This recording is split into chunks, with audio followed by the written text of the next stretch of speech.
tell you a story, someone else will have to tell it for you. And Africa deserves to have her stories told.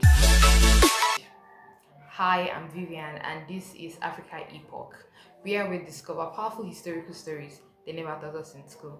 So today we would be looking at Enugu State, one of the eastern states in Nigeria, popularly known as the Coal City.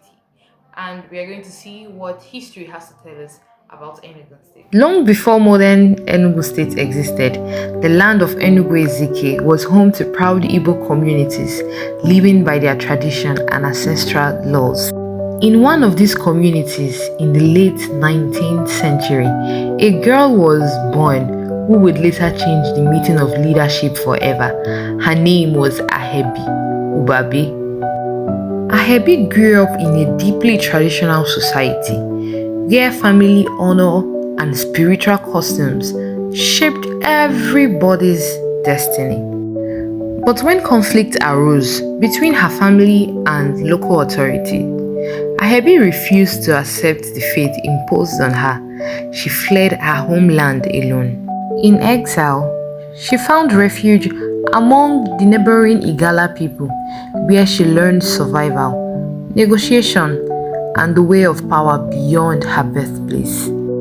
As colonial influence spread the region, Ahẹbi positioned herself carefully between foreign officials and local communities.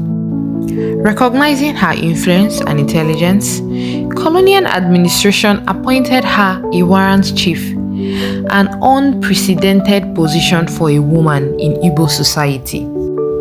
Ahẹbi returned to Enugu-Ezike, not as an exile, but as a leader, speaking with authority over elders who once had power over her.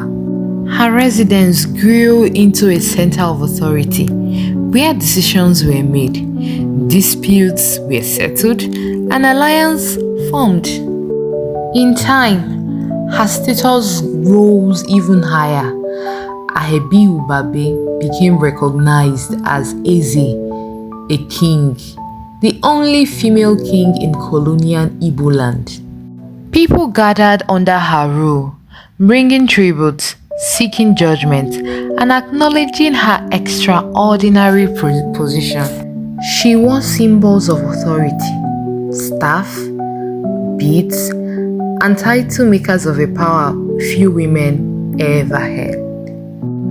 But her rise challenged long-standing custom. Some elders questioned whether tradition could accept a woman king.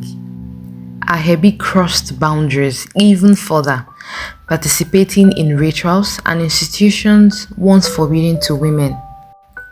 Tension grew between innovation and tradition, between old authority and new leadership.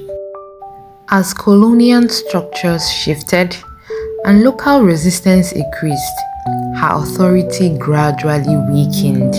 Yet, even when her reign faded, the memory of her precedented rule remained. Stories of Ahẹbi Ugbabe continued to pass through generations in Enugu-Ezike, told by elders to young. She became remembered not only as a ruler, but as a woman who expanded what leadership could be. In the hills of Enugu-Ezike, a legacy still echoes the story of a woman who defied faith and became king. Africa has so many stories hidden in plain sight, and Enugu is just one of them. Once again, I'm Vivian, and I can't wait to share the next chapter with you. Do well to like and subscribe so that we can uncover the next chapter.